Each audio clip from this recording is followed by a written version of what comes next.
Buenas tardes. Vamos a dar inicio a la actividad académica del día de hoy, retomando los temas de cuidado intensivo que los habíamos suspendido por todo el tema social que estamos viviendo. Entonces, el día de hoy vamos a hablar de evento cerebrovascular, haciendo énfasis en el enfoque en cuidado intensivo. Está a cargo de Julián Camilo González.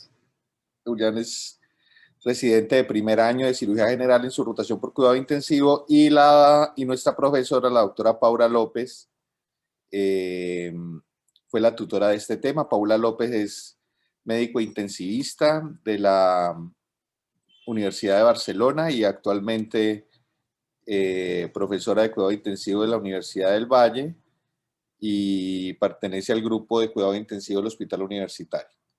Entonces, podemos empezar con el tema. Al finalizar, como siempre, la discusión y las preguntas de los participantes. Bueno, buenas tardes, mucho gusto. Soy González Collazo, residente de cirugía general de primer año, y hoy vengo a darles el tema de eventos cerebrovascular isquémico agudo, el enfoque en UCI. Bueno, este tema es, digamos que un tema bastante amplio que vamos a enfocar un poco más hacia el diagnóstico, las terapias pues que han mostrado una mejoría en la mortalidad de los pacientes, el enfoque en UCI teniendo en cuenta algunas consideraciones especiales y los pilares pues, del manejo dentro de UCI, o sea, las indicaciones para que un paciente entre a UCI y las metas que tenemos que seguir eh, estrechamente en los pacientes. Entonces, comencemos. Bueno, hablando un poco de epidemiología, esta es una enfermedad pues, que vamos a ver que la incidencia ha ido aumentando con el tiempo, porque es una enfermedad que se relaciona mucho con comorbilidades cardiovasculares de los pacientes, más que todo pues eventos cardioembólicos y eventos pues trombóticos generados por ruptura de placa ateromatosa, y todo lo que esto, eh, o sea, esto se ve pues en pacientes que son de mayor edad. Entonces digamos que con el aumento pues de la expectativa de vida a nivel mundial, estamos esperando ver un aumento en la incidencia eh, de los eventos cerebrovasculares.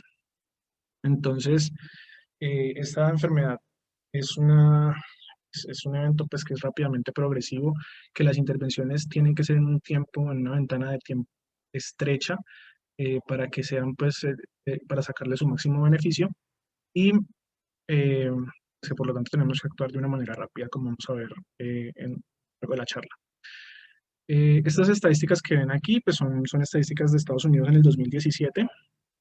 Se encontraron pues una incidencia de 795.000 casos nuevos, 795.000 casos por año. Eso nos da más o menos un caso cada 40 segundos. Entonces pues vemos que es una enfermedad que tenemos que saber qué hacer, porque es importante. El 87% de estos son casos isquémicos, y pues lo que les había mencionado, que a mayor esperanza de vida, mayor incidencia en el futuro. Entonces, ¿cuáles son los factores de riesgo en las personas para presentar un evento cerebrovascular isquémico agudo?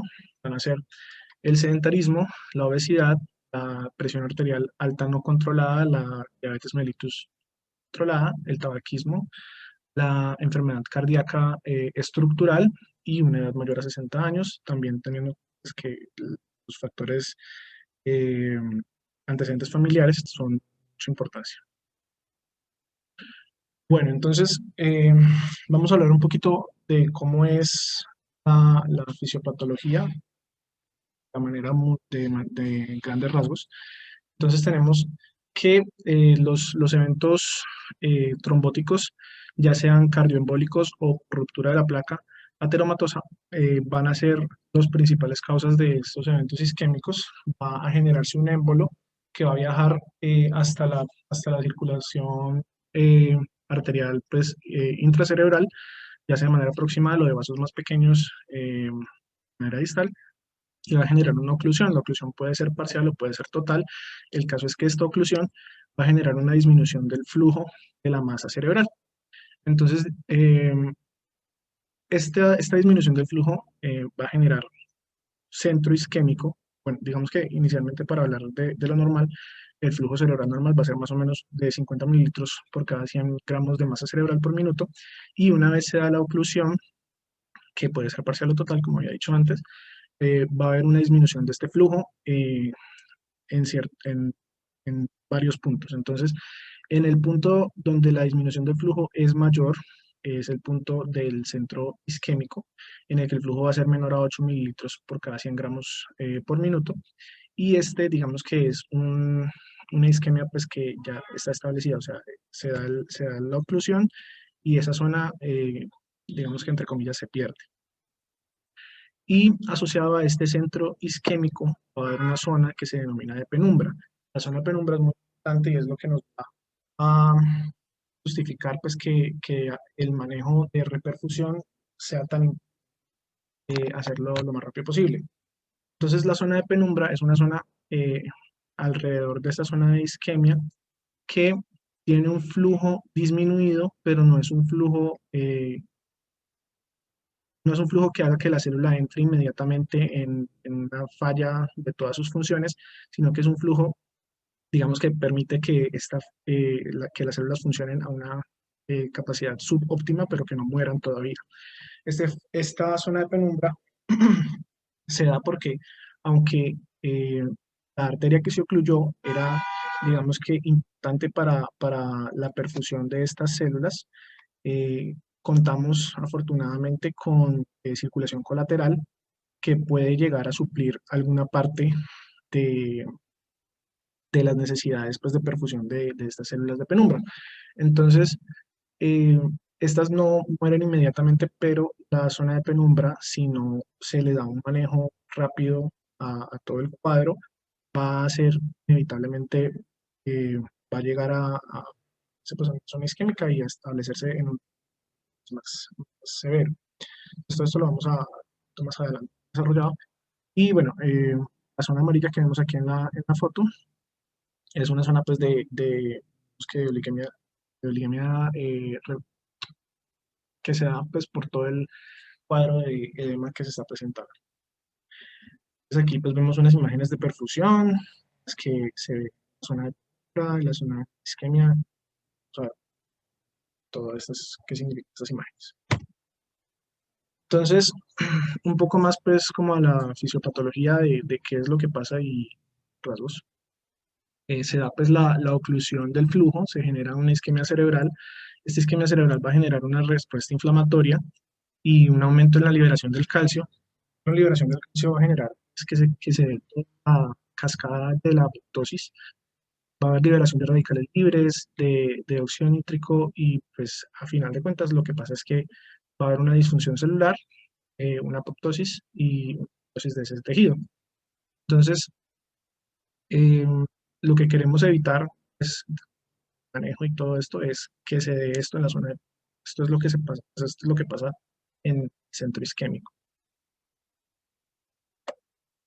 ¿Cuál es la clínica de los pacientes con una enfermedad cerebrovascular isquémica aguda? Bueno, podemos tener, depende del sitio en el que vaya a darse la oclusión, pero pues generalmente vamos a tener alteraciones en uno de los hemisferios, o si es a nivel de tallo, pues en hemicuerpos contralaterales con la cara, hemicara.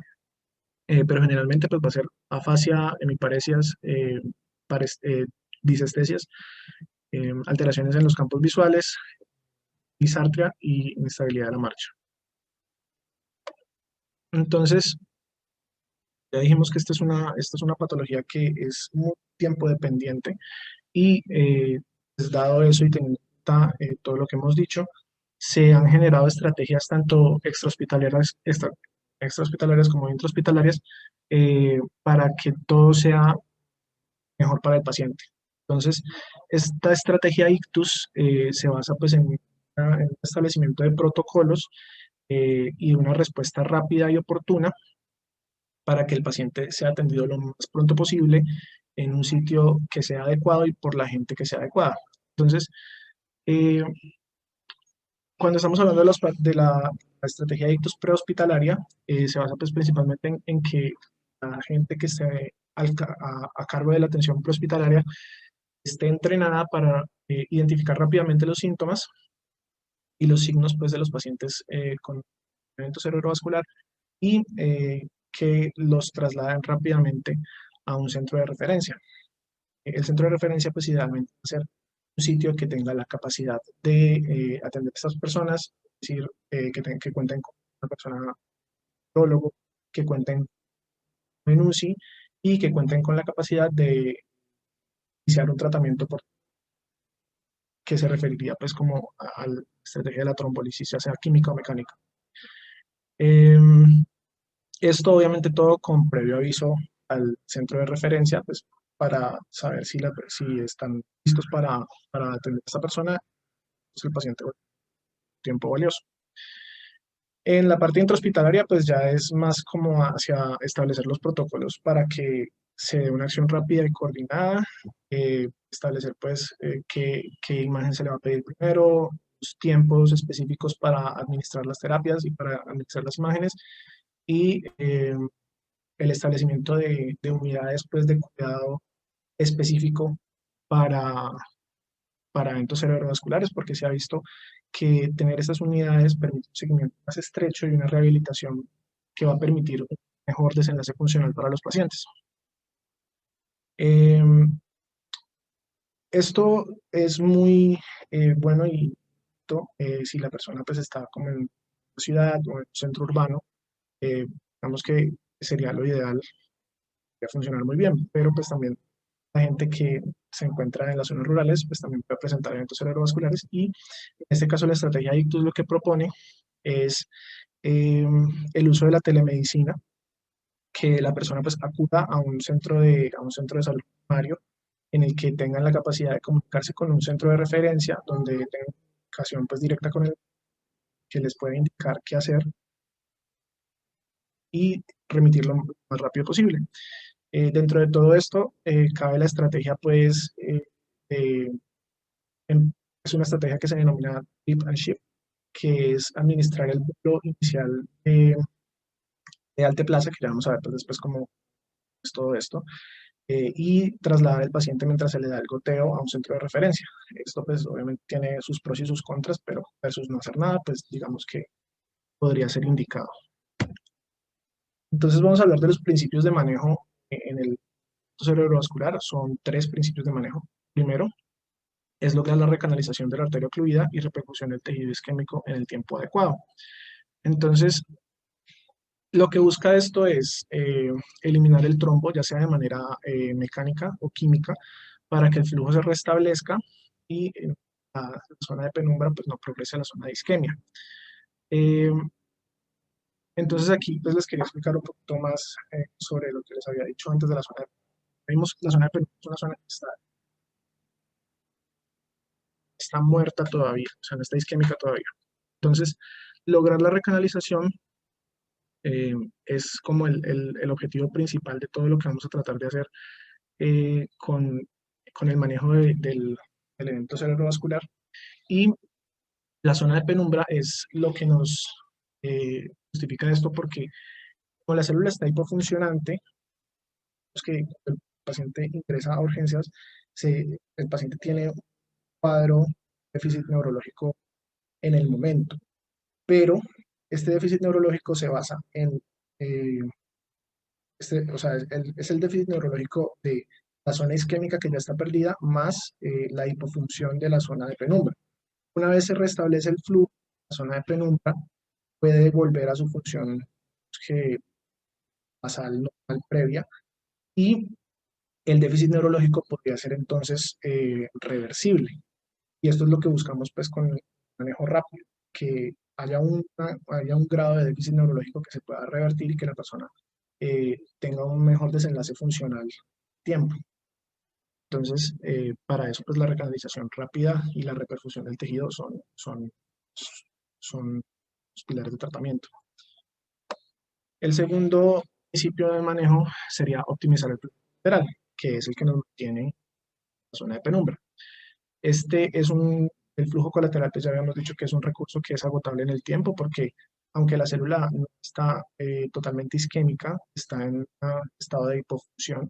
Este estado de hipofunción va a comenzar a hacer que la célula genere marcadores de daño que van a comenzar pues a iniciar pues toda esta cascada de apoptosis, y si eso se permite tiempo, pues va a progresar a zona infartada. Entonces, el colateral, optimizarlo es lo que debemos hacer antes de la, la terapia de reperfusión, mm, para no perder esa zona tan rápidamente. ¿Cómo podemos optimizar el flujo colateral? Podemos optimizarlo aumentando la volemia o dando medicamentos que nos mejoren la presión de perfusión cerebral, que es lo que nos va a mantener pues como el flujo ahí, pues digamos que por el momento. Y debemos evitar las caídas grandes, las caídas súbitas, presión arterial, porque eso nos induce pues un eh, vasoespasmo reflejo a nivel cerebral que va a aumentar la vasoconstricción y pues a disminuir el flujo. Y el tercer principio de manejo sería evitar las lesiones cerebrales secundarias. Esto lo vamos a lograr pues con los terapéuticos de presión arterial, glicemia, temperatura, hemoglobina y otras consideraciones que vamos a ver hacia el final de la charla. Entonces, ¿cómo debe ser el abordaje inicial del paciente que nos ingresa a, a urgencias con deterioro neurológico? Bueno, lo primero que tenemos que hacer cuando llega un paciente que no sabemos que tiene, pues, es monitorizar, realizar el ABCD, pero en el sentido de que tenemos que identificar qué es lo que está amenazando la vida del paciente en este momento y corregirlo lo más rápido posible, y una vez estabilizado poder desplegar pues todos los esquemas y todos los flujogramas terapéuticos que podamos. Entonces, mm, la canalización de accesos venosos es muy en este momento porque nos va a permitir la toma de muestras críticas. ¿Cuál sería la muestra más crítica que tenemos que tomar por encima de todas las demás? Sería una glucometría, porque los niveles pues, de hipoglicemia severos que se entiende pues, por debajo de 50, 60 en decilitro de glucosa pueden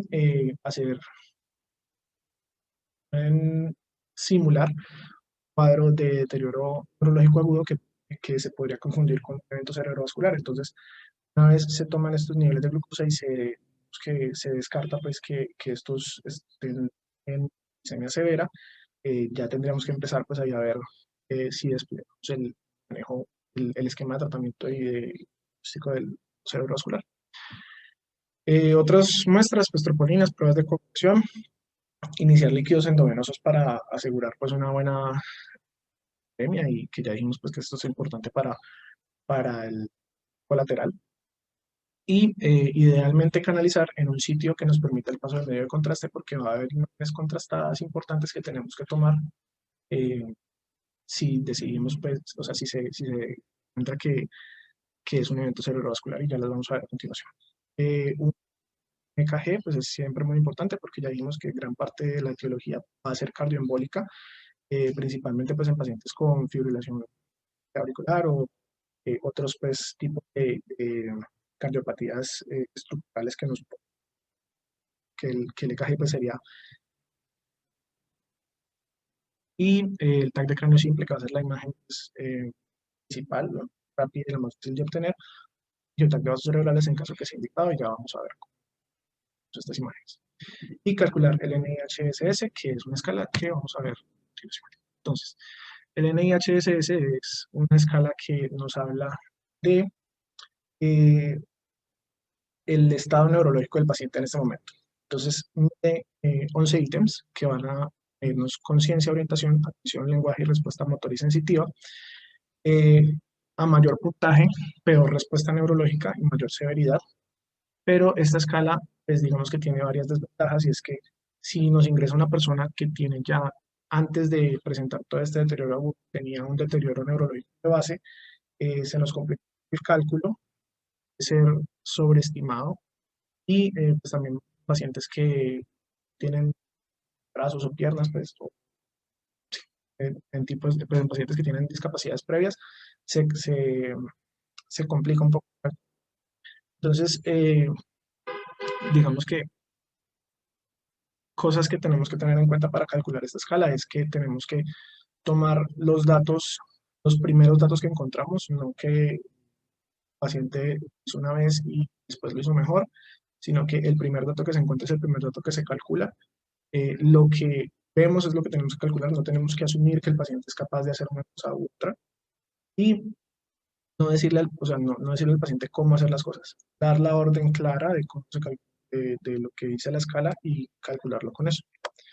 Entonces, esta es la escala, este es el NHSS, y es una escala que nos va a servir mucho porque nos sirve como predictor de desenlaces, pero también nos sirve para saber si se inicia o no. Pues es uno de los criterios que tenemos que tener en cuenta para iniciar o no terapia de trombolisis química y también pues como de terapia endovascular. Entonces pues aquí vemos que es una escala pues, que es bastante extensa de calcular, y, pero es muy útil y ya vamos a ver cómo. Respecto a las imágenes, la imagen principal que tenemos que tomar es el TAC de cráneo simple porque es una imagen que está en muchos sitios, o sea, tiene mucha disponibilidad rápida, no necesitamos pues, cosa para tomarla, no necesitamos contraste, entonces esperar que nada, se puede tomar pues, fácilmente de urgencias y nos ayuda mucho porque es una imagen que si la tomamos tempranamente nos habla de varias cosas. Nos puede descartar hemorragia, nos puede descartar otras patologías que puedan estar causando deterioro agudo como neoplasias o eh, hidrocefalia. Nos puede servir mucho para ver el tamaño de la zona isquémica y el tamaño de la zona isquémica tiene mucho que ver pues con la posibilidad de que el paciente tenga una transformación hemorrágica. Bueno, nos orienta como a pronóstico y también nos sirve para hacer cálculos de escalas que van a ser para determinar si el paciente es o no candidato a alguna de terapias. Esta se debe tomar en los primeros 25 minutos de la llegada. Gracias. Y esta es una de las escalas que podemos calcular con el TAC de cráneo simple tempranamente. Es el ASPEX. El ASPEX es una escala en la que vamos a tener 10 ítems. 7 van a ser, bueno, cada ítem es un punto en pues, sí, es un punto en un corte cerebral. Van a ser 7 corticales y 3 subcorticales y por cada área comprometida restamos un. Es un aspecto menor a 7, nos indica que hay un área considerable de infarto y predice una pobre respuesta a trombectomía mecánica, por lo tanto un aspecto menor a 6, 7 más o menos nos contraindica a esta terapia.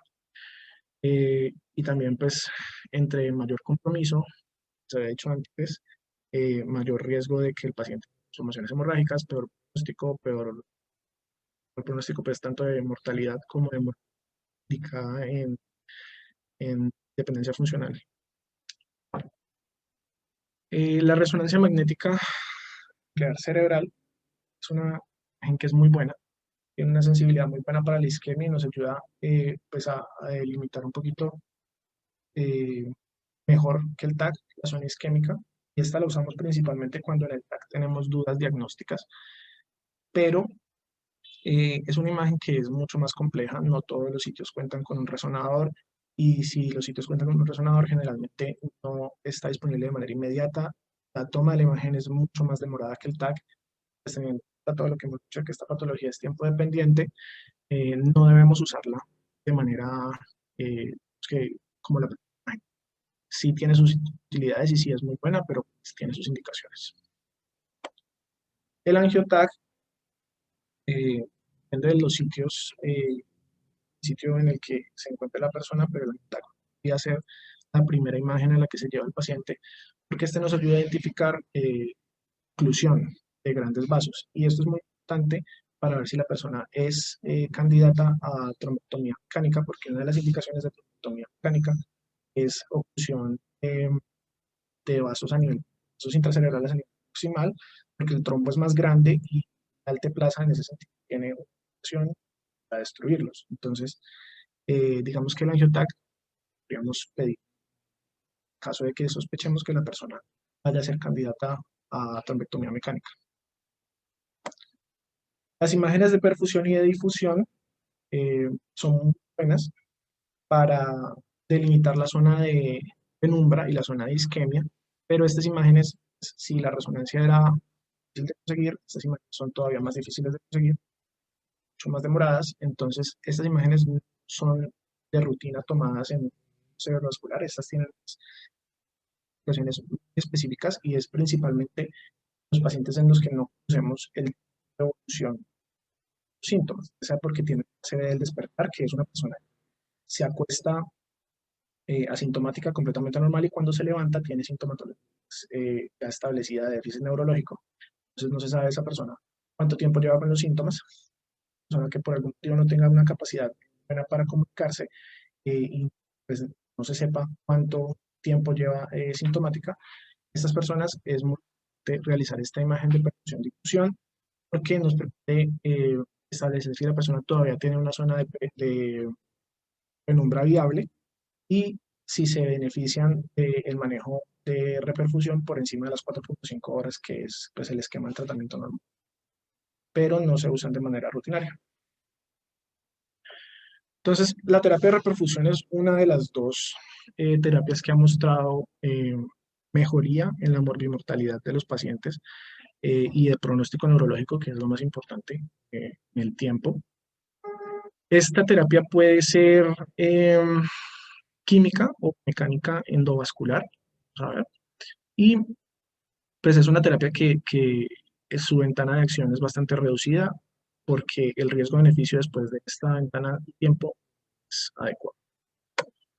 Entonces vamos a hablar primero de la alteplasa, manejo pre-alteplasa. Entonces la alteplasa es un medicamento que eh, lo que hace es que va a hacer fibrinólisis sobre la fibrina que está específicamente en el coágulo.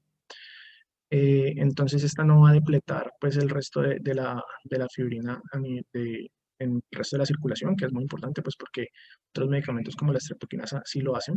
Entonces esta es pues actúa directamente sobre el coágulo y puede, bueno, eso nos da menores riesgos de sangrado, que pues todavía presenta el riesgo de sangrado. Entonces vamos a hablar de la alteplasia y del manejo de la trombolisis intravenosa, la trombolisis pues química. Eh, este medicamento se administra entonces a dosis de 0.9 miligramos kilo, con un máximo de dosis de 90 miligramos. Esta dosis se aplica el 10% en un polo que se pasa pues de manera inmediata y el 90% restante se da en infusión en una hora. Eh, se han hecho estudios pues como el estudio en Chanter en el que se evaluaban dosis menores, pues porque con dosis de 0.9 miligramos podemos tener un riesgo de hemorragia intracerebral sintomática hasta de un 6.4%. Y se evaluaban en estos tipos de estudios, se han evaluado menores dosis y su resultado pues comparativo con la dosis de 0.9, lo que se encontró fue que a menor dosis pues hay menor efectividad, pero también hay menor riesgo de sangrado. Pero en los dos se encontraba, o sea, tanto en la dosis de 0.9 como en 0.6, se ha encontrado que el riesgo de sangrado pues es menor del 2.7%, entonces pues no es algo que nos contraindique la terapia a 0.9 miligramos kilo. Aquí lo que les quiero mostrar con este forest plot que traje aquí, este es pues de este artículo, eh, es lo siguiente. Entonces, este forest plot lo que nos muestra es beneficio de alteplasa versus pues no beneficio de alteplasa. Y este beneficio es medido una escala que es el ranking scale modificado, que nos habla de pronóstico neurológico, pues de desenlaces neurológicos a días. Ya lo vamos a ver un poquito más adelante cómo es esa escala, pero digamos que el objetivo, ah, lo ideal sería tener un ranking score de 0 o de 1, que son una persona que a 90 días es completamente funcional o pues, tiene una discapacidad, pero que no interviene en sus funciones de memoria. Y esto nos habla de cómo aplicar alteplasa en X tiempo nos da resultados. Entonces, lo que se ve en los estudios que han pues, estudiado eh, el tiempo en el que se debe aplicar la alteplasa es que en los primeros 90 minutos es el mejor resultado que se puede obtener. Ya de los 90 minutos a las 3 horas hay un resultado, de las 3 horas a las 4.5 horas, digamos que todavía hay un riesgo-beneficio pues a favor del beneficio, y ya por encima de 4.5 horas no se debe administrar.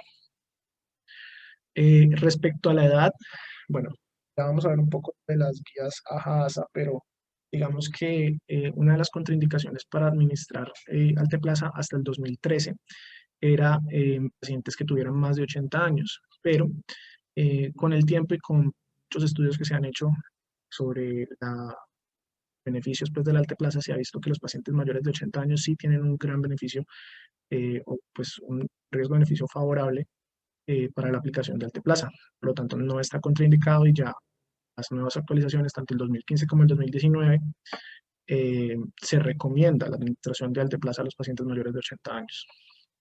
Y cuando hablamos de basal, cuando el paciente ingresa a urgencias, eh, tenemos pues que inicialmente no se recomendaba administrar Alteplasa en los pacientes en los que tuvieran IS menor a 5, porque se consideraba pues que era un déficit neurológico que no requiere, o sea, que no se beneficiaba del manejo de Alteplasa, pero como vamos a ver pues después en las recomendaciones del 2015 y del 2019, eh, no todo paciente que llega con IS bajo significa que ese déficit neurológico no va a ser eh, discapacitante para esa persona. O sea, ya vimos que el NIS tiene muchas categorías y muchos puntajes y pues una combinación de esos puntajes puede dar un puntaje bajo, pero una discapacidad significativa para la persona. Entonces, eh, lo que se ha visto últimamente es que la persona sí se beneficia de la administración de Alteplasa con un NIS bajo, así pues o sea, si tiene un NIS bajo, pero la discapacidad es significativa para esa persona, se le debe administrar la Alteplasa porque ya vimos pues que esto es, esta terapia es significativa para la zona de penumbra y que ese riesgo, perdón, ese deterioro neurológico puede ser reversible. Entonces, pues, mejor desenlace funcional para esa persona sería muy importante.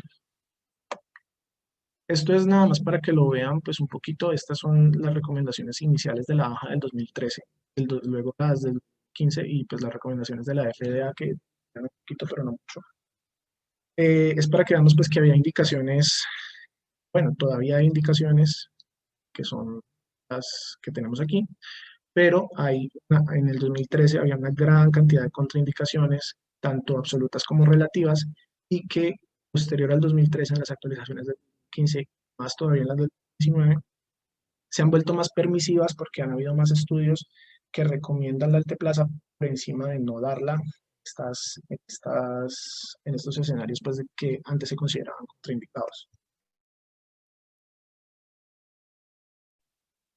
Vamos a hablar un poquito pues, de algunos más específicos y más importantes. Quiero destacar es pues, la edad de 80 años, que ya vemos pues, que se recomienda la estación de plaza, pero pues debajo de las 3 horas.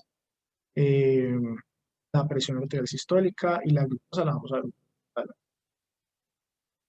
Entonces, eh, estas eran las del 2013-2015, estas son las actualizaciones pues, del 2000, estas que respectan a la elegibilidad del alteplaza. No hay mucho cambio. Realmente lo que nos dice aquí es que no hay que esperar, bueno, sabemos, es una patología que es tiempo dependiente, no hay que esperar una resonancia o una imagen de perfusión para iniciar el tratamiento con alteplasa, porque iría pues en contra de todo lo que sabemos. Y lo que vemos aquí es lo que les hablaba de la sede del despertar, que es pues cuando tenemos una claridad sobre el tiempo de los síntomas que podría no ser mayor 4.5 horas, una imagen de perfusión, ahí sí sería indicado, pero no son indicadas ni las imágenes de perfusión ni la resonancia como imágenes iniciales para decidir el manejo. Y esto era lo que les estaba hablando ahorita sobre los cambios que se han vuelto más permisivos, principalmente sobre la presión arterial sistólica y sobre la glucosa.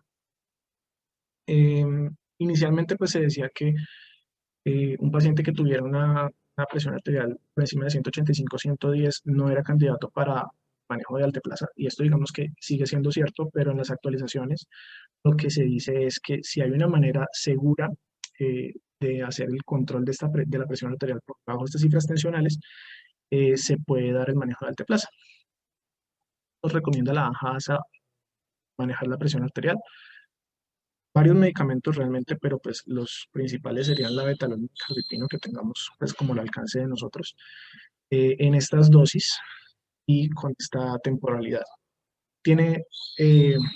Tendríamos que ser estrictos con esto y también muy estricta porque pues, queremos bajar la presión por debajo de 185-110, pero la precaución de no hacer bajones bruscos, por lo que ya habíamos dicho, pues de el posible efecto secundario de empeorar la perfusión cerebral. Y en lo que respecta a la glucosa, ya habíamos hablado que cuadros menores de 50 decilitros, o sea, una hipoglicemia severa, pues podrían semejar cuadros de enfermedad cerebrovascular, eh, y por eso era una contraindicación absoluta al manejo del alteplasa. Sin embargo, pues, lo que ahora implementamos después del 15 de la recomendación 15 es que eh, se identifica esta glicemia severa y se tiene que dar un manejo. Se da el manejo y si la glucometría está en normalidad, pero el paciente persiste con los cambios neurológicos, se tiene que considerar si es candidato para la alteplasa. Entonces, pues estos son cambios muy importantes. Esta era la escala que les decía, el ranking score modificado. Este es importante, que lo usan todos los estudios, que sí, básicamente pues lo usan todos los estudios para medir desenlaces. El desenlace es a 90 días y el desenlace pues que buscan todos los estudios para decir que esta terapia fue efectiva es un ranking score de 0 a 1, que como es que no hay síntomas o la persona no tenga discapacidad significativa que le dificulte pues vivir su vida. Ya a mayor puntaje pues vamos a ver que hay una mayor discapacidad y es una escala pues que es más que todo para seguir. Entonces ya vimos el manejo pre-alteplasa, vamos a ver el manejo post-alteplasa. Eh, el manejo post-alteplasa es principalmente hacer seguimiento del paciente en UCI de una manera muy estricta, porque de las complicaciones más importantes que hay después de la terapia de reperfusión es las hemorragias intracerebrales y la conversión hemorrágica eh, post-reperfusión. Entonces, tenemos que tener un control muy estricto de la tensión arterial. Las metas después del alteplasa son de 180 a 105, o sea, por debajo de esto. Ya, o sea, hemos visto que antes del alteplasa era 185, 110, ahora después del alteplasa son 180, 105, debajo de esto. Y tenemos que hacer pues, control estricto porque se ha visto que la presión arterial sistólica por encima de este valor está relacionada linealmente con mayor riesgo de conversión hemorrágica. Y pues la conversión hemorrágica va a llevar a edema cerebral, aumento de la presión intracerebral y presión endocraniana, herniaciones y muerte. Entonces lo que vamos a hacer es que cada 15 minutos por las primeras 2 horas vamos a hacer un control, luego cada 30 minutos por las siguientes 6 horas y luego cada hora hasta cumplir las 24 horas después de que se inicia el alteplasa. Si se presenta la transformación hemorrágica, pues que ya vimos que es la complicación más temida después de este manejo, lo que tenemos que hacer es inmediatamente suspender el goteo si se da durante la administración del goteo. Suspendemos el goteo, hacemos una suspensión de la anticoagulación con otros métodos, entonces puede ser administrar crioprecipitado y hacer controles de fibrinógeno sérico para ver pues que sí se esté haciendo un control de la coagulación y tomar un TAC de manera emergente para evaluar pues la extensión del sangrado. Posiblemente esta persona pues que genera transformación hemorrágica va a aumentar la presión intracerebral. Deberíamos pedirle la valoración por cirugía para ver si es candidato a terapia quirúrgica desconversiva, que vamos a ver después. Si la persona si la persona presenta la transformación hemorrágica, entonces tenemos metas de presión arterial entre 140 y 160, presión arterial sistólica, y tenemos que mantenernos en este rango para evitar pues, caídas o alzas bruscas de presión arterial que nos genere eh, consecuencias cerebrovasculares. ¿Qué más tenemos que tener en cuenta? Idealmente el paciente las 24 horas después de la intervención no debe ser puncionado, a no ser que sea absolutamente necesario, y en caso de que el paciente pues esté muy crítico y realmente requiera algún tipo de invasión con algún catéter o algo así, inclusive con sonda vesical, tiene que ser hecho por una persona que sea experta en pasarlo, que lo haga en el menor tiempo posible y con el menor tiempo de punciones, porque pues, estamos en un estado eh, fibrinol que va a favorecer los sangrados en todas partes. Em, Se debe diferir la antiagregación y la anticoagulación. La antiagregación, principalmente 24 horas, y la anticoagulación vamos a ver que tiene criterios pues, imagenológicos para reiniciarla.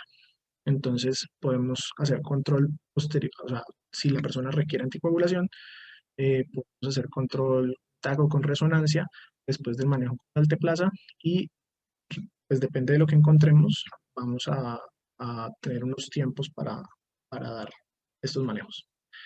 Una complicación pues, que se mencionaba, que no es tan común, pero que sí es muy importante, es el angioedema, que ocurre en menos del 1% de los pacientes, puede ser autolimitado, pero puede también llevar al paciente a requerir intubación orotraqueal, entonces es algo que tenemos que tener en cuenta. Ya hablamos del manejo intravenoso con alteplasa, vamos a hablar entonces del manejo vascular mecánico. Eh, Ya pues habíamos dicho que previo se tiene que hacer una PETAC para ver pues cuál es el porcentaje de la oclusión del vaso intracerebral proximal, qué tanto pues se beneficia la persona. Y tenemos unos criterios. Entonces, ya hemos visto pues pacientes mayores de 18 años con un score 6, mayor de 6, perdón. Idealmente el tiempo de la punción, o sea, el tiempo del inicio de los síntomas, el tiempo de la punción debería ser menos de 6 horas, pero pues esta punción se tiene que hacer en los primeros 60 minutos del ingreso del paciente a urgencias, después de que se ha identificado con imágenes y con todo lo demás, que sí es candidato para la trombosis mecánica. Idealmente la persona tiene que tener un estado funcional previo con un aspecto mayor a 6 y que la presencia, pues, el trombo sea a nivel proximal de una arteria intracerebral. Lo que se ha visto pues, en los estudios es que esto, o sea, comparado la terapia endovascular mecánica versus la terapia trombolítica química, hay riesgo superior de sangrado posterior a la intervención. Entonces, estos son los estudios que, digamos, los que se valen para decir todos los beneficios de la terapia vascular. Y, bueno, aquí muy importante que veamos que la mayoría pues, se basa en ranking score para pronóstico y para los resultados pues, positivos. Eh, pero también estos estudios es muy importante saber que en la mayoría, todos, se usaron los resultados que se ven, el mayor beneficio es cuando se usan stents, perdón, que se usan stents recuperables. Estos, o sea, de la terapia de reperfusión con endovascular, perdón, mecánico, ha habido pues un gran avance. Inicialmente los stents no eran recuperables y con el tiempo se fueron desarrollando los stents recuperables, que son los con los que se ve el mejor beneficio. Y es por esto. Esta es una grafiquita pues, que nos muestra cómo funciona el stent. Entonces digamos que aquí hay una oclusión, un trombo que muestra que aquí hay flujo, aquí no hay flujo. Y lo que se hace es que se ingresa el stent, la punción generalmente pues es femoral, se ingresa hasta donde haya el punto de oclusión proximal y el stent despliega una malla. La malla lo que hace es que atrapa el trombo después eh, con otra, con otra parte del stent se destruye, quedan detritos y estos son atrapados por la malla se devuelve, entonces esto vuelve permeabilidad, flujo inmediata y al mismo tiempo se retiran, entonces se puede hacer por succión y se restablece el flujo de manera inmediata. Estos stents son los que han mostrado los mejores resultados. Esto es pues otro dibujito y era más para mostrarles pues como el camino que recorre el stent hasta el punto de oclusión. Y este es el flujograma de las imágenes y de los procedimientos. Entonces, inicialmente, pues la imagen más fácil, que ya vimos que es el TAC de cráneo simple. Si el paciente tiene un TAC de cráneo simple, pues que nos indique una enfermedad cerebrovascular aguda, eh, isquémica, que se hacen, pues se le aplican los criterios, la lista de chequeo, pues si se ve que el paciente es candidato para alteplasa, pues se le aplica la alteplasa. Si se considera que el paciente requiere trombectomía mecánica, pues se toma la angiotomografía, se identifica el punto de función proximal, se toma una angiografía previa al procedimiento, se realiza el procedimiento y luego se toma una corta posterior a este para verificar la permeabilidad. Esta línea punteada significa que hay alguna posibilidad de que realicemos una imagen de perfusión, pero pues ya vimos las indicaciones. Entonces ya vimos pues como todo el esquema diagnóstico y terapéutico. Ahora vamos a hablar de las indicaciones ya más específicamente del manejo del paciente. Entonces, vamos a comenzar con el manejo de la vía aérea. Ya sabemos que son pacientes que van a ingresar con el lógico, son pacientes que tienen comorbilidades cardiopulmonares que pueden verse empeoradas por el deterioro neurológico. Entonces, digamos que son pacientes que tienen mucha posibilidad de perder la permeabilidad de la vía aérea y de requerir ventilación mecánica invasiva. Entonces, el manejo en la vía aérea es una de las indicaciones principales del paciente con SB para evitar pues, broncoaspiración, por déficit en la deglución, o, pues, por cuadro, y para evitar una falla ventilatoria. En pacientes en los que se les toma un TAC inicial y se identifica un gran infarto esférico cerebral o cerebeloso, que van a ser cuadros que son mucho más sintomáticos pues, que los que no tienen un gran infarto. Eh, tienen indicación de manejo en UCI porque estos pacientes tienen un mucho mayor riesgo de una convulsión hemorrágica y tienen un mayor riesgo de presentar citotoxicidad, tanta isquemia y tanta apoptosis que hay en ese momento. Entonces, todo esto va a llevar pues, a un mayor riesgo de edema cerebral, bueno, de conversión hemorrágica, de edema cerebral, de aumento de la presión intracraniana y de que todo termine en una hipertensión intracraniana y en herniación y en pérdida pues, de, del paciente de su capacidad pues, de tener su vida aérea permeable o muchas cosas. Y en estos casos tenemos que considerar que el paciente puede requerir manejo neuroquirúrgico descompresivo como canectomía descompresiva, que ya vamos a verla posteriormente. De importancia, pues que en estos pacientes estos cuadros de citotoxicidad cerebral pueden iniciar pocas horas después de síntomas, pero hacen pico generalmente de los 2 a los 7 días después de los síntomas. Y lo que les había dicho, el manejo neuroquirúrgico. Otra indicación de manejo en UCI sería la transformación hemorrágica. La transformación hemorrágica es una de las transformaciones más comunes posterior al de reperfusión. Presentarse hasta en el 40% de los pacientes, pero no todas las transformaciones hemorrágicas son clínicamente significativas. La mayoría son hemorragias petequiales, que son pequeños de sangrado a nivel de parte isquémica, pero que no van a generar una clínica en el paciente. Entonces no van a requerir un manejo específico, pero las que sí son importantes son las hemorragias intracerebrales sintomáticas, que van a ser pues, más frecuentes en las primeras 4 horas, que van a requerir un seguimiento más estricto eh, a nivel pues, hemodinámico del paciente, y que por eso son criterios. Sí.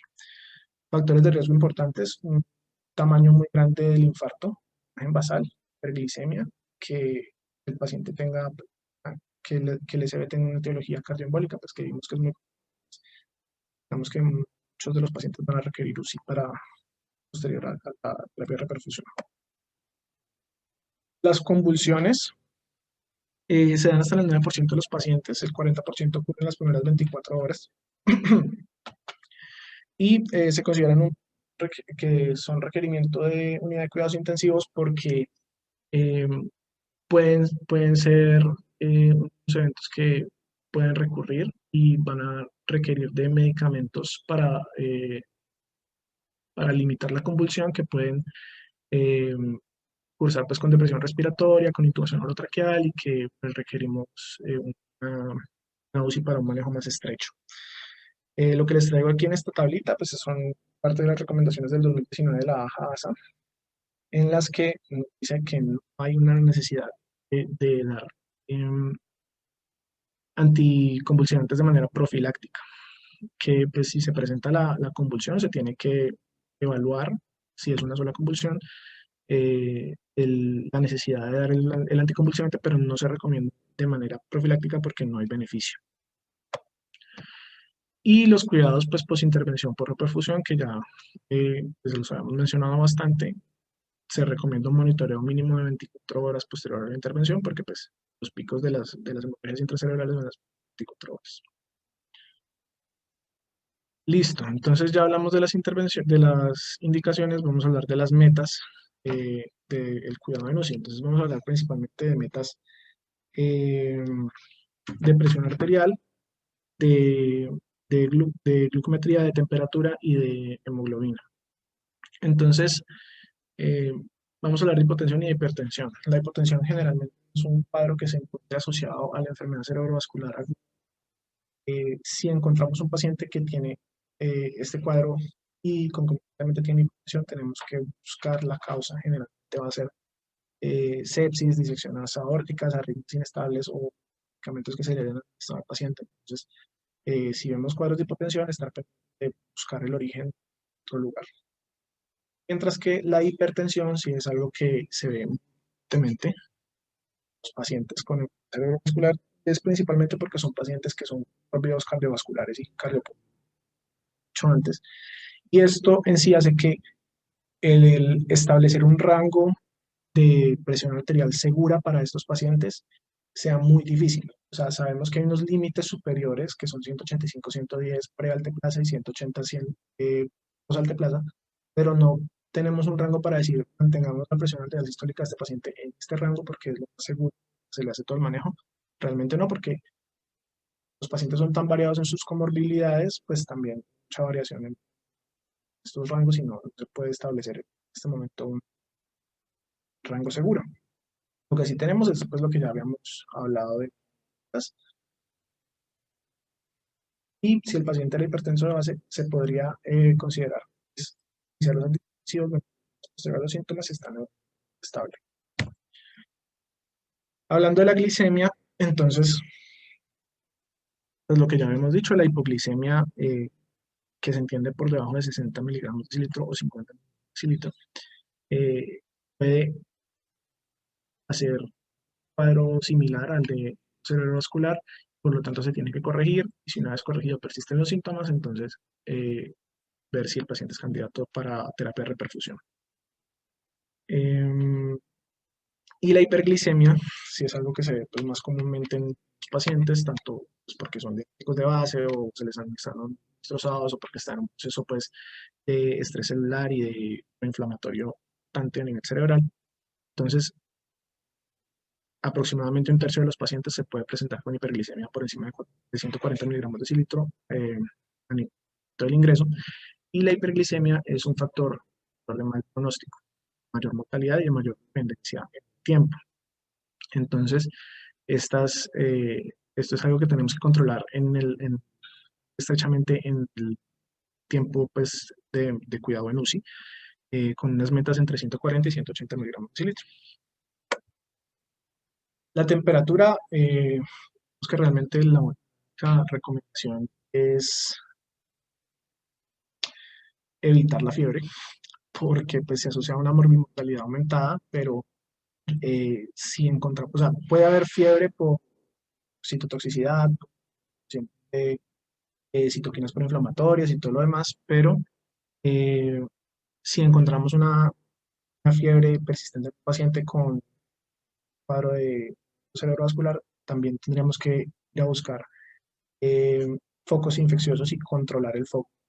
Típicamente, pues, todos los pacientes intrahospitalarios, las infecciones pulmonares, urinarias y virales van a ser más prevalentes, más si están en la UCI. Entonces, digamos que la recomendación a nivel de la temperatura es, si hay fiebre, busque el foco. En los niveles de hemoglobina realmente no hay una recomendación específica para los pacientes con eventos cerebrovasculares más allá de hemoglobina por encima de 7 miligramos de litro. Y en casos especiales de comorbilidades cardíacas, pues probablemente por encima de 10. Consideraciones especiales, anticoagulación y antiagregación. Ya hemos hablado de esto, y es que para iniciar la antiagregación no es necesario tener una imagen cerebral previa. Lo que se recomienda, al contrario, es que en las primeras 24 horas, después de las primeras 24 horas, iniciar la antiagregación con aspirina, dosis de 160 a 300 miligramos, porque es las dosis que se han visto en los estudios que se han hecho para la efectividad de agregación. Pero pues esta no requiere, así como estudios adicionales, sí va a ser anticoagulación. Bueno, un poquito más de... Perdón. Sí.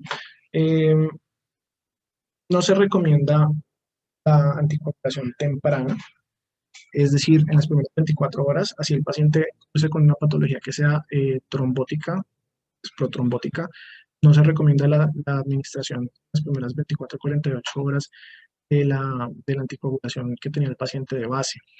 Lo que se tiene que hacer es tomar una imagen cerebral, ya vamos a ver, tanto resonancia TAC, de control en 24 a 48 horas después del inicio del manejo, y dependiendo de si el paciente tiene o no hemorragia intracerebral y del grado de hemorragia intracerebral, van a haber unos tiempos en los que se va a iniciar.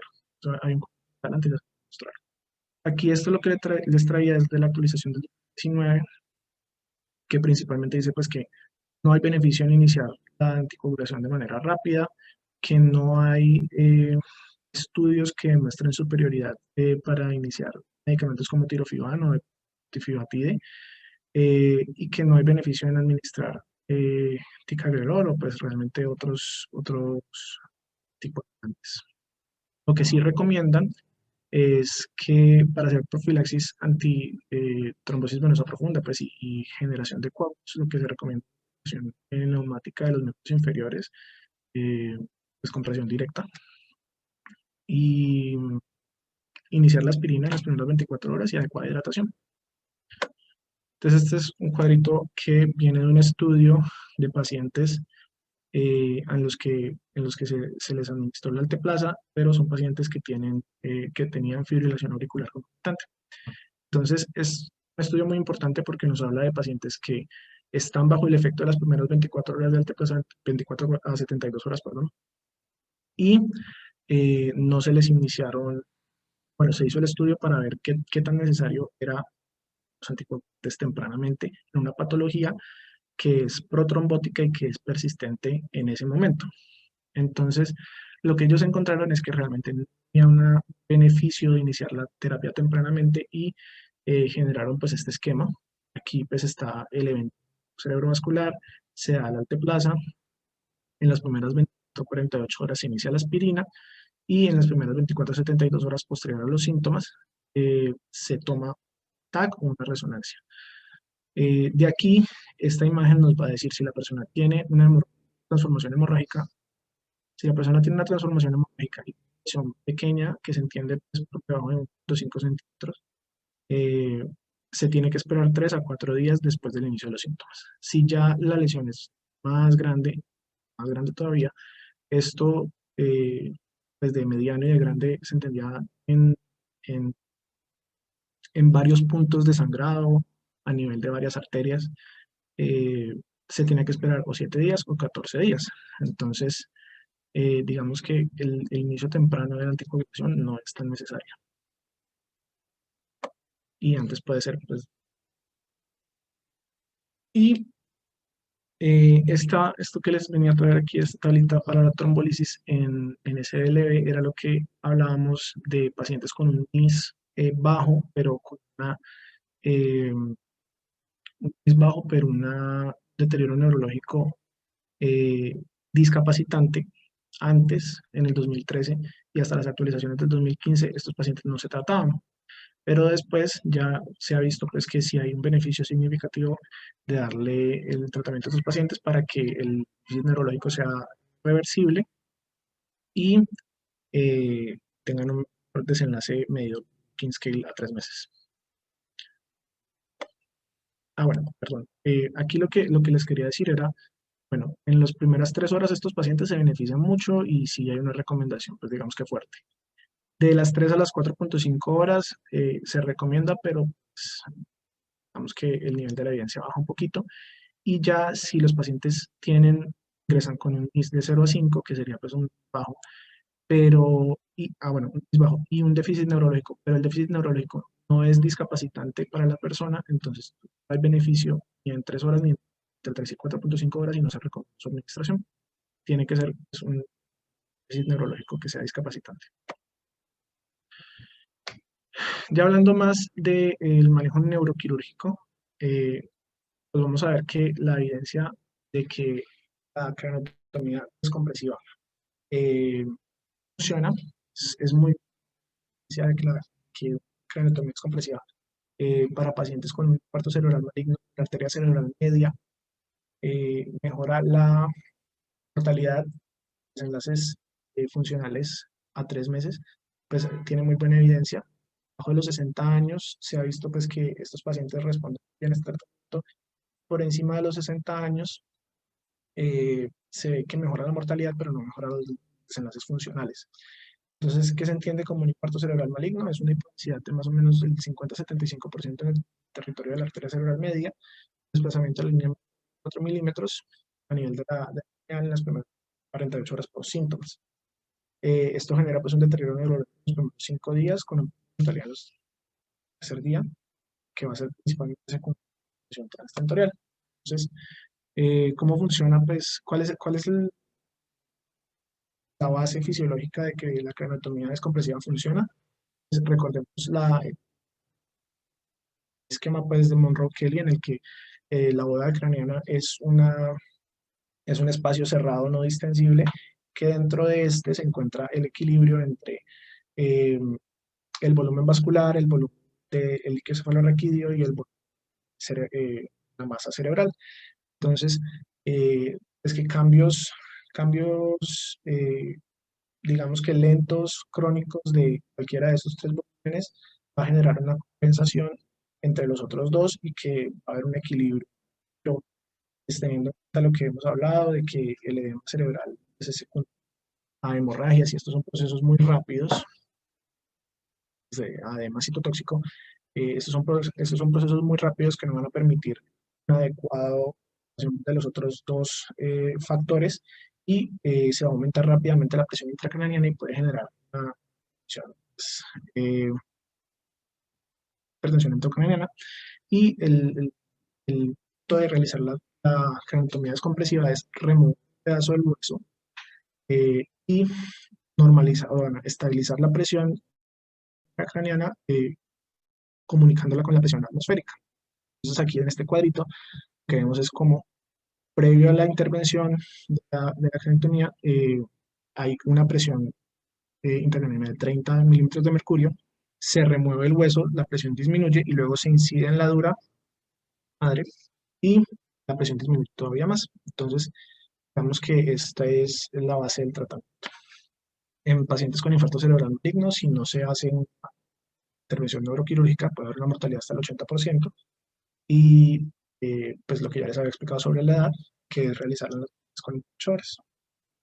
Hablando un poquito pues del evento cerebrovascular en el operatorio, que es como después de las operaciones, se ha visto pues obviamente que la incidencia de esto es mucho mayor en el posoperatorio y depende mucho la incidencia del tipo de cirugía. Si el tipo de cirugía fue pues, una cirugía no tan invasiva, que no fue cardíaca ni neurológica, la incidencia digamos que es de un 0.1 o 0.9, pero si ya es una cirugía mucho más invasiva, cardíaca o neurológica, la incidencia puede ser hasta 10 veces mayor. Eso se explica obviamente pues porque hay una mayor manipulación de los tejidos, una mayor liberación de tisular, una manipulación de la cascada de la coagulación. Entonces, más eventos trombóticos y más posibilidad de evento cerebrovascular isquémico. Entonces, puede ser intraoperatorio o hasta 30 días posoperatorio. Y digamos que una de las cosas que nos indican que una persona puede estar en el posoperatorio con CB sería la demora en el despertar de la anestesia más de lo normal. Eso sería muy indicativo y tiene un impacto pues, obviamente negativo sobre la recuperación quirúrgica y la mortalidad, y el manejo sería con trombectomía mecánica. Eso era pues lo que les traía el día de hoy. Muchas gracias por su atención. Abrimos el espacio pues a las intervenciones.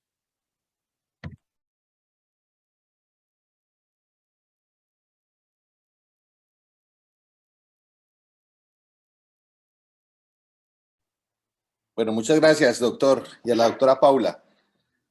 Vamos a darle la palabra inicialmente a tu tutora, la doctora Paula. ¿Qué puntos tiene para revisar?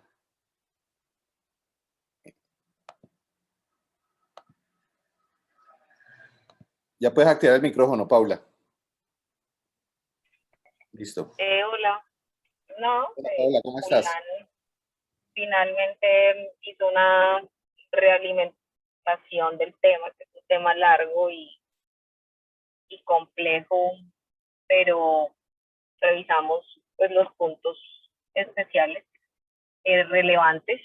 Esto todavía tiene más tela para cortar, pero creo que en términos generales se tocaron la mayoría de cosas. Nada, todo correcto. No tengo nada más que decir. Listo, Paula. Sí, en general se tomaron los puntos claves. Seguimos, pues yo creería que ya es como una retrospección, pero pues a nivel de cómo se está manejando a nivel nacional el SB, creo que todavía estamos muy atrasados en los sistemas que hablaste, de diferir tempranamente estos pacientes de centros especializados. Creo que muchos pacientes se quedan en tiempo y en oportunidades, pero pues es un problema en general de Colombia, y es más, a nivel del mundo todavía no se ha podido optimizar esto bien para llegar a los puntos óptimos que podríamos decir que ya tiene el evento coronario, ¿no? Y el evento cerebrovascular es tan grave como el coronario. Lo otro, 3 puntos interesantes que creo que todavía, a pesar de que la evidencia lo dice, creo que seguimos algunas ocasiones fallando. El nitroprusiato no es la primera línea de elección, como tú lo dijiste. Es el labetalol. Desafortunadamente no tenemos ni cardipino todavía en el país, que son las guías. La AJA lo dice. El NMS también, la Sociedad de Cuidado Crítico Americano también lo dice, y de emergencias, el ENLS. Hay que evitarla al máximo, es de última opción, y uno todavía ve que se sigue utilizando como primera opción. Lógicamente, pues, si no tenemos nada más, pues usarla. Acuérdense que el nitroprusiato vasodilata demasiado, puede producir mayor edema cerebral y tiene el problema de la intoxicación por tiosinatos. Lo otro es la profilaxis anticonvulsivante. La evidencia es clara, de manera profiláctica no se debe usar, pero uno muchas veces lo ve que estos pacientes le dejan profilaxis de forma rutinaria, a pesar que también la evidencia es clara, las guías lo dicen. Y lo otro es, definitivamente en cuidado intensivo, si estos pacientes se benefician de un monitoreo continuo de línea arterial. En general eso sí se ha estandarizado mucho, y si se sigue haciendo, eso da una mejor exactitud y precisión en cuanto a los puntos de los datos de la presión y manejarla adecuadamente. Voy a darle la palabra a Jorge Miño, que está levantando la mano.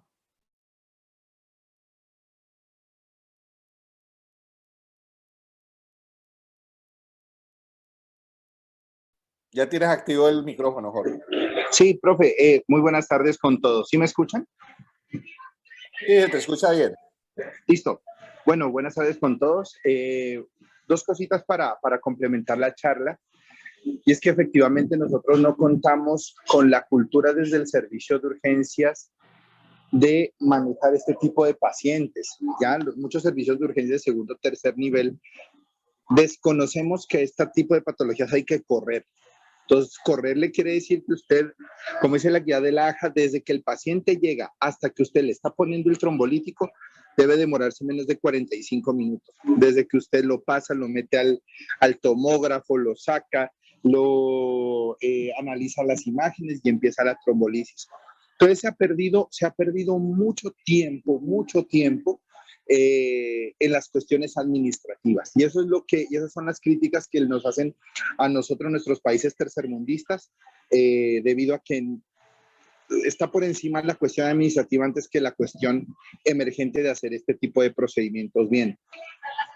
Por eso ha sido como tan difícil implementar los sistemas de emergencia, los sistemas de emergencia donde usted llama a una ambulancia y la ambulancia ya va pidiendo la remisión y que le alisten todo al hospital de referencia. Y eso solamente se ve pues de forma teórica en algunos países de primer mundo.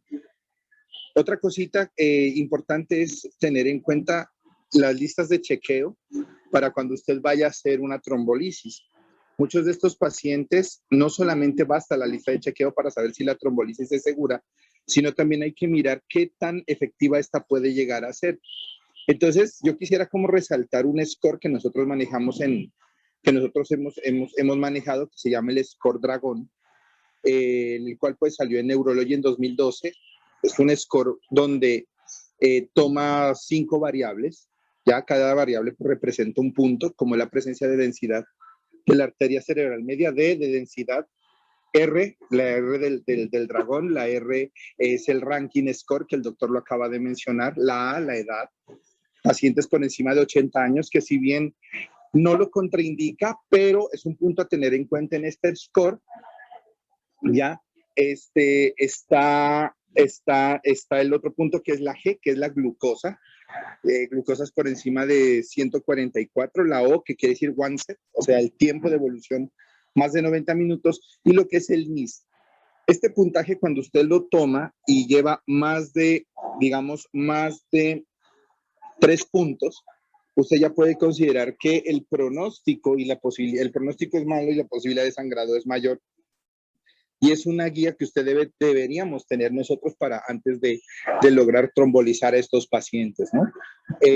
Básicamente, este es un score que fue hecho una población finlandesa, más o menos fueron 1.200 pacientes y con un área bajo la curva bastante buena de 0.84. Entonces, pues para que nosotros tengamos en cuenta y seamos muy precavidos con las listas de chequeo y este score antes de trombolizar. Gracias. ¿Cuál es el score que dices tú? Ya, ¿aló? ¿Cuál es el score, Jorge, que dices? Dragón, profe, Dragón. Pero mira que el LNS no lo tiene, ¿no? No, esos no los, profe, esos no los... Es interesante, porque es interesante ver el estudio para ver si se puede introducir dentro de los algoritmos que ya tienen las dos grandes guías, ¿no? Sí, señor. Lo otro que yo vería problemático es que muchos score y muchas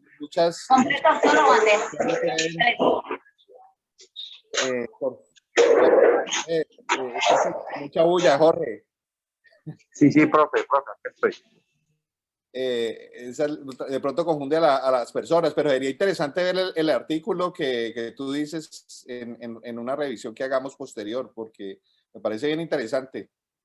No lo tienen la NLS ni la AJA por el momento, ¿no? Lo que sí lo tienen son las listas de chequeo. La NLS es muy estricta, las listas de chequeo por hora, sobre todo en las 3 primeras horas. Tiene un checklist en cada punto de esa evolución, desde que llega el paciente, definir si es un TIA o no, si ese TIA tiene alto riesgo de repetir o no, si se puede dar salida, o si estamos ya frente a un evento cerebrovascular. Eso me parece bien interesante, sobre todo en la primera hora y sobre todo para los niveles 1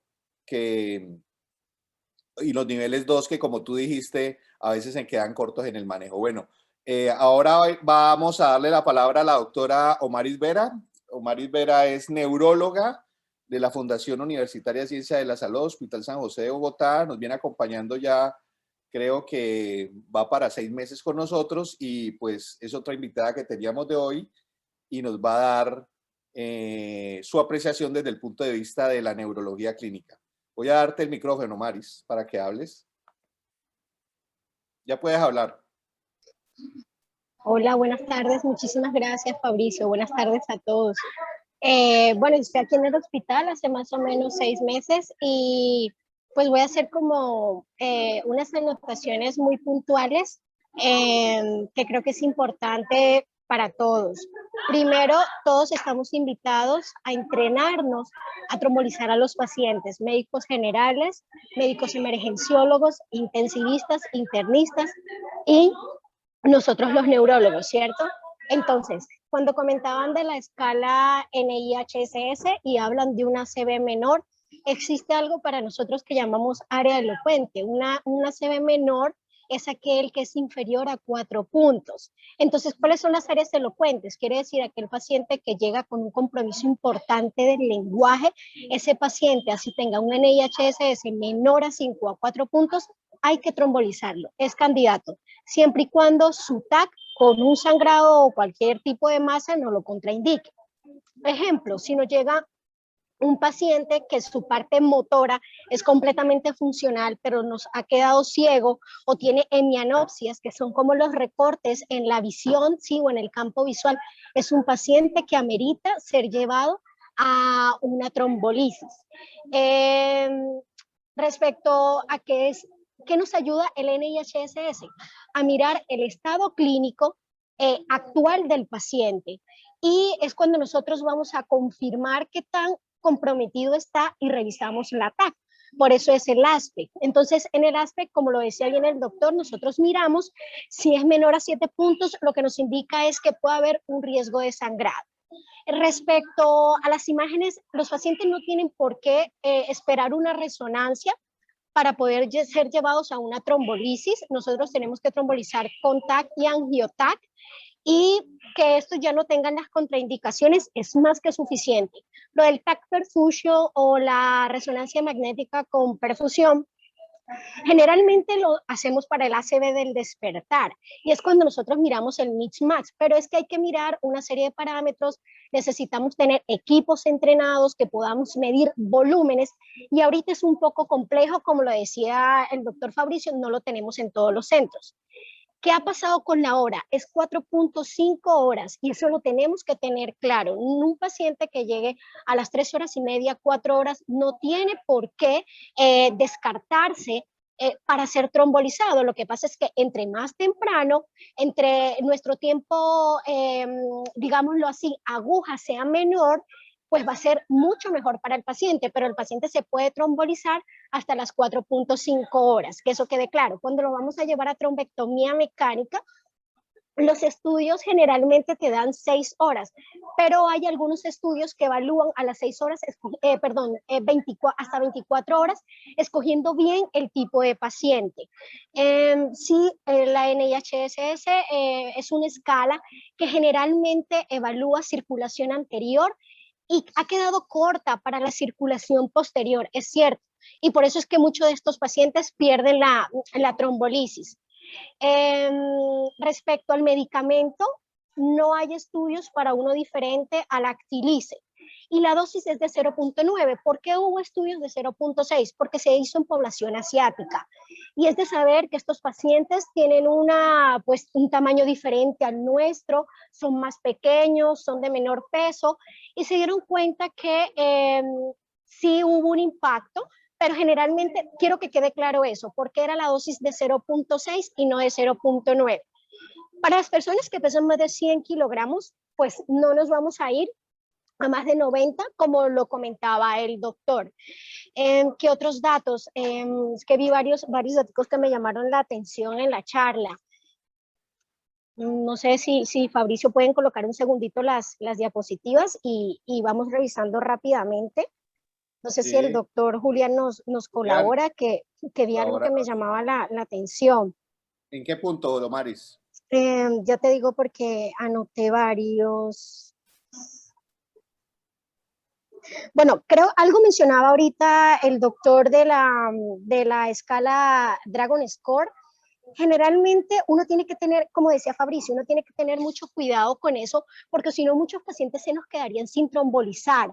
¿En quién pensaría yo? Hombre, en ese paciente que es de pronto anciano, que tiene un ranking comprometido, y es algo que también quiero llamar la atención.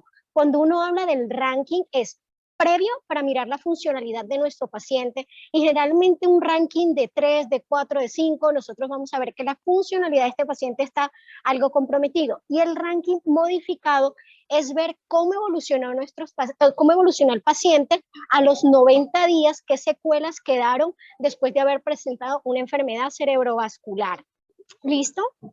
El Dragon Score yo casi nunca lo tengo en cuenta, sino como para casos muy específicos, porque sabemos que muchos pacientes se nos quedarían sin trombolisis, y no es la idea. La edad ya está claro, no es una contraindicación para trombolizar al paciente. Hay pacientes que nos llegan de 90 años y son completamente funcionales, y cuando yo hablo completamente funcionales es que van a una tienda, manejan dinero, se desplazan solos, hacen todos los oficios de su casa, tejen, y son pacientes que se benefician de la trombolisis. Nuestros pacientes, cuando los llevamos a la unidad de cuidados intensivos, así no tenga ningún soporte inotrópico ni vasopresor, ni el paciente esté ventilado, es por el riesgo de edema. Y es lo que nosotros queremos como que apoyarnos con ustedes, con los médicos de cuidado intensivo. El inicio de ASA y de noxaparina se puede hacer 24 horas después a la trombolisis. ¿Por qué es que tenemos cuidado? Porque este medicamento es 3 veces más potente, y pese a que tiene una vida media corta, la distribución circula y es lo que nos hace sangrar. Respecto a la anticoagulación, salieron las nuevas guías de ACV 2021, se las voy a compartir con el doctor Fabricio y él hace la extensión a quien le interese. Ya cambió un poco lo de la anticoagulación. Nosotros teníamos antes una regla que era la del 3, 6, 9, 12. Eso ha cambiado un poquito, pero es de cuidado. Sí es cierto que se hace un ATAC, pero ya nos están invitando a iniciar la anticoagulación a partir del segundo día hasta el día número 14, porque hemos visto que la recurrencia de ACV cada vez es mayor. ¿Qué tenemos que tener en cuenta? El tipo de infarto, si son un sangrado, pero ya no estamos tan limitados a los 14 días después, a las 2 semanas después, eso se corrigió un poquito. Cuando un paciente no lo hemos trombolizado, nosotros podemos iniciar, si no tiene ningún sangrado, la aspirina apenas nos llegue, sin problema.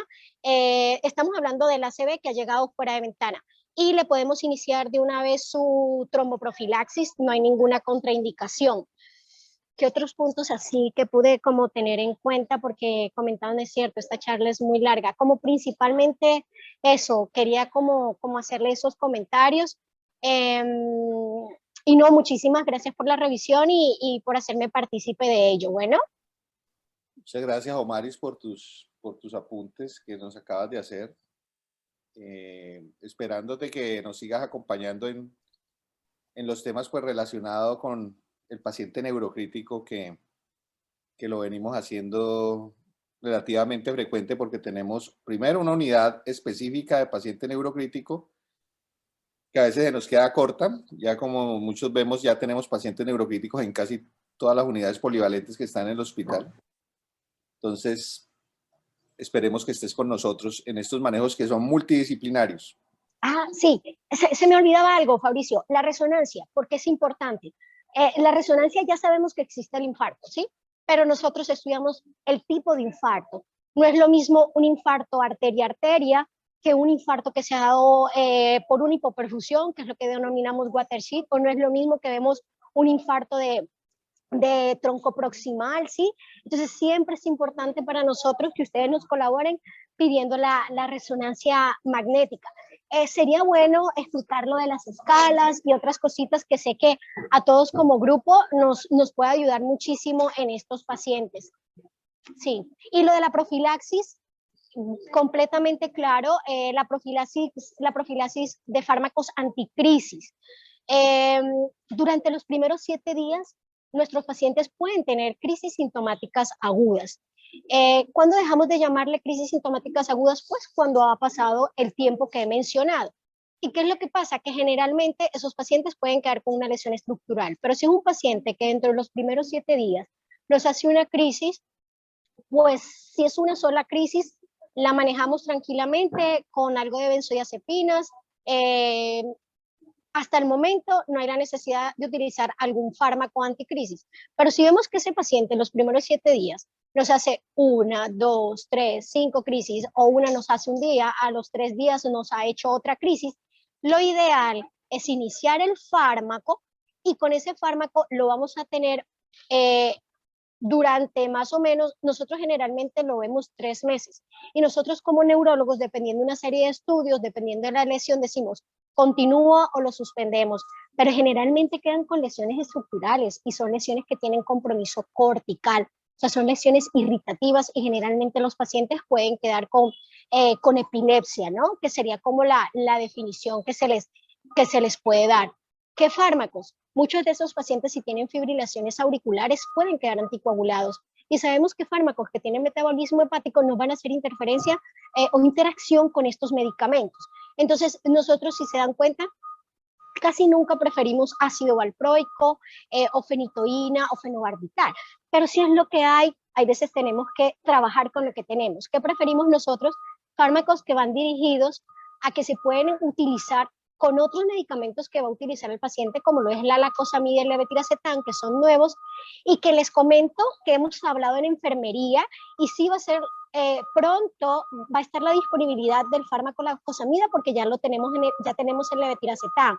Entonces es hacer la formulación a mano, no tenemos la necesidad de escribir una marca específica, sino solamente la lacosamida, la dosis que necesitamos. Inicialmente estos pacientes requieren manejo endovenoso porque muchos tienen compromiso para la deglución, dependiendo del tipo de síntomas que tiene.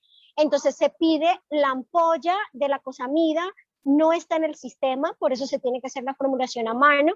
Se baja el servicio de farmacia, la jefe de farmacia, yo he podido hablar con ella, más o menos conoce, y la idea es poder en un tiempo, pues ojalá y a corto plazo, podemos ingresarla al sistema porque tenemos los medicamentos solamente de vía oral, creo que solamente están disponibles tabletas. Entonces, dar eso.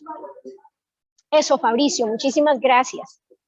Listo, Mari. Muchas gracias nuevamente por participar con nosotros. Creo que hay una última participación, el doctor Juan Corredor. Voy a darle la palabra. Ya tiene activo el micrófono, doctor. Bueno, buenas tardes. Yo quería aprovechar pues que está la doctora Omaris acá y para resolver pues una duda en cuanto a la actualización.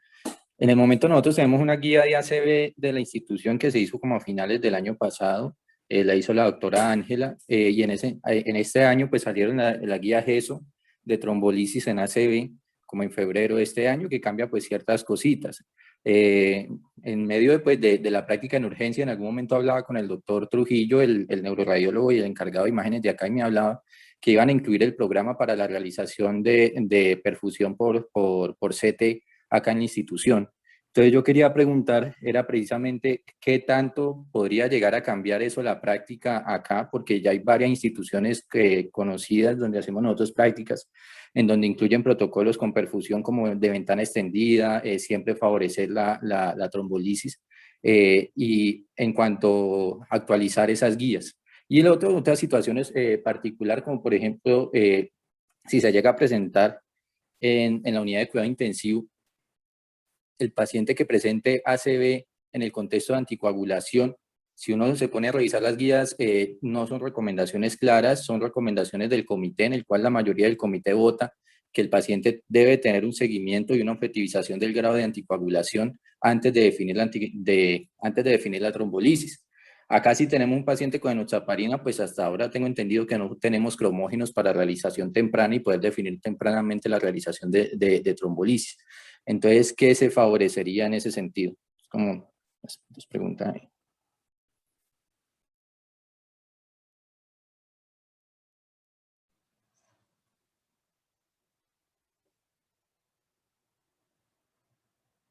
No sé si Omaris quiera contestar la pregunta de la imagen.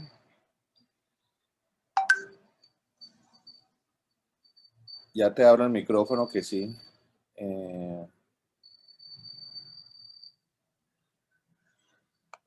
Listo, Maris. Hola, gracias. Sí, bueno, entonces lo de la imagen, pues Doc, equipos y personal disponible y entrenado, porque tú sabes que los ACVs llegan a las diferentes horas y hay algunos de ellos que nosotros fácilmente podemos decir, listo, este paciente se puede trombolizar sin ningún inconveniente y están las indicaciones claras, ¿cierto? Pero ese paciente que tenemos la duda,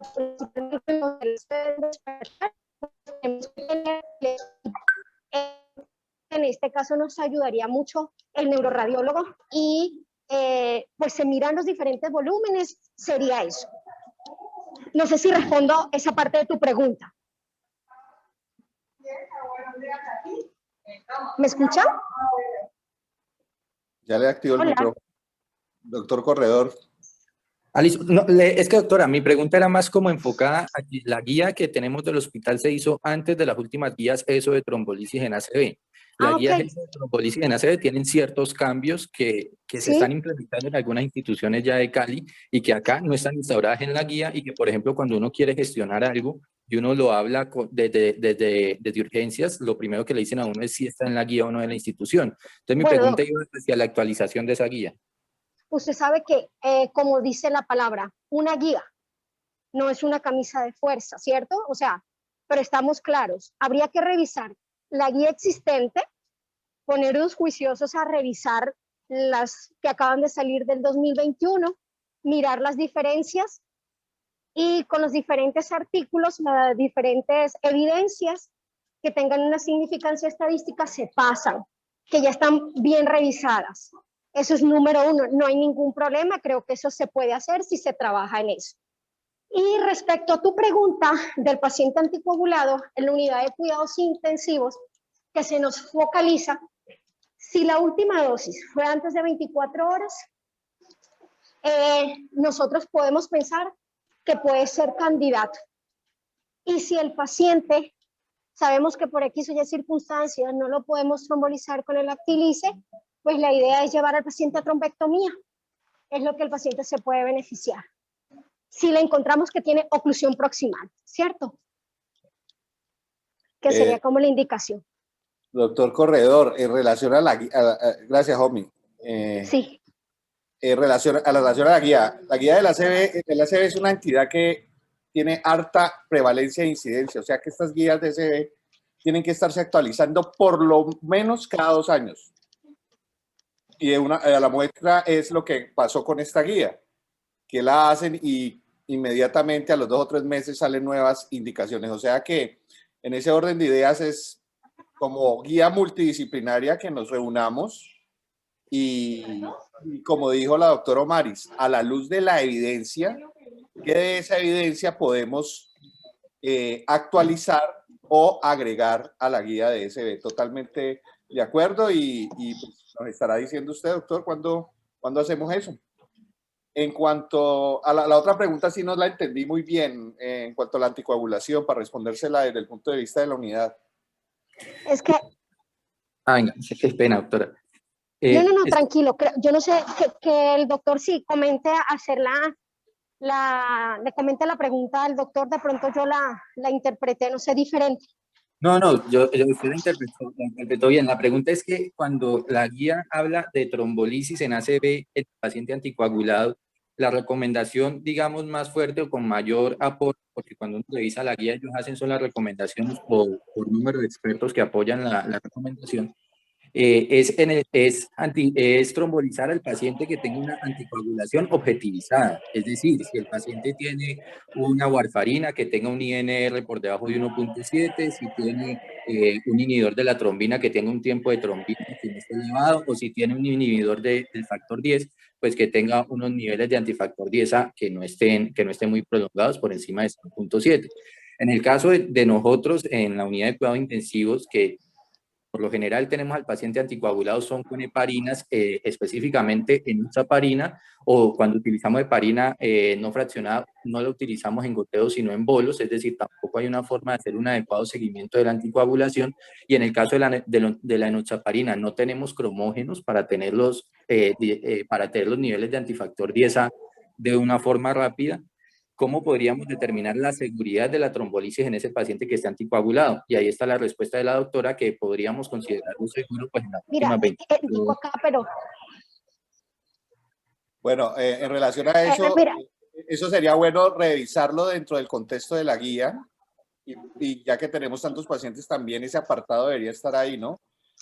Una sí, cosa, sí, de hecho, cuando utilizamos la heparina no fraccionada, la mayoría de veces lo utilizamos en infusión continua. De hecho, hay un protocolo bien establecido que viene del CHET, aproximadamente el CHET del 2008, precisamente por lo que tú dices, porque la vida media de la heparina pero por lo general cuando utilizamos heparina no fraccionada, la utilizamos en infusión continua, previniendo eso y que sea la forma de revertirlo un poco más fácil. Y lo otro, una cosa que sería definitivamente y que sucede con muchos aspectos todavía de la unidad y en el hospital que está en proceso de mejora, es tener todos esos niveles que tú dijiste, porque muchas veces no los hay, ¿no?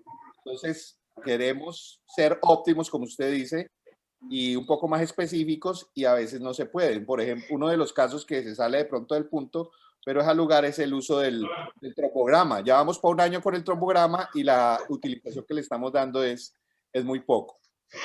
Fabri, yo te voy a hacer un comentario y yo sé que ustedes son muchísimos más expertos y bueno, y yo respeto mucho eso, pero mira que nosotros tenemos situaciones que aunque sepamos que determinados laboratorios, como son los tiempos de coagulación, no alcanzan a medir los factores que muchas veces queremos explorar, sí o sí se tienen que hacer, ¿sí? O sea, eso es regla. Por ejemplo, con warfarina, así el paciente nos haya dicho, ojo, los tiempos de coagulación no son unos laboratorios que se hacen para poder iniciar una trombolisis, son casos específicos. Entonces, con warfarina siempre hay que hacer tiempos de coagulación. Esos pacientes que vienen anticoagulados, pero que generalmente no los tenemos en la unidad de cuidados intensivos, los DOACs, pero si el paciente por X o Y circunstancia, de una manera temprana, se inició la anticoagulación en la estancia hospitalaria y es un paciente que no sabemos por qué se focalizó y en las últimas 24 horas, que va a ser raro, porque tenemos un grupo de enfermeras muy juiciosas que dan el medicamento, no se ha dado, se hacen los tiempos y el paciente se lleva a trombolisis o trombectomía. Ya esos sí son casos como muy específicos que uno tiene que revisar, tiene que mirar, porque igual aquí no tenemos todos los elementos para poder medirlos, así como tú lo comentas, ¿no? Sí, señora. Esa es una cosa que tenemos que optimizar, Juan, y para hacer que la guía se pueda desarrollar de una manera correcta. Me parece que ese apartado con tanto paciente que manejamos como tú lo estás diciendo y que hemos tenido los casos de estar dentro de esa guía. No sé si también te respondí la duda en relación Sí, específica a muchas vos. gracias. Bueno, yo los tengo que dejar porque Bueno, Mari, entro muchas a gracias. consulta externa. Bueno, Muchas gracias. muchísimas Muchas gracias a gracias. ustedes por tenerme Buen en día. cuenta. Buena tarde a todos.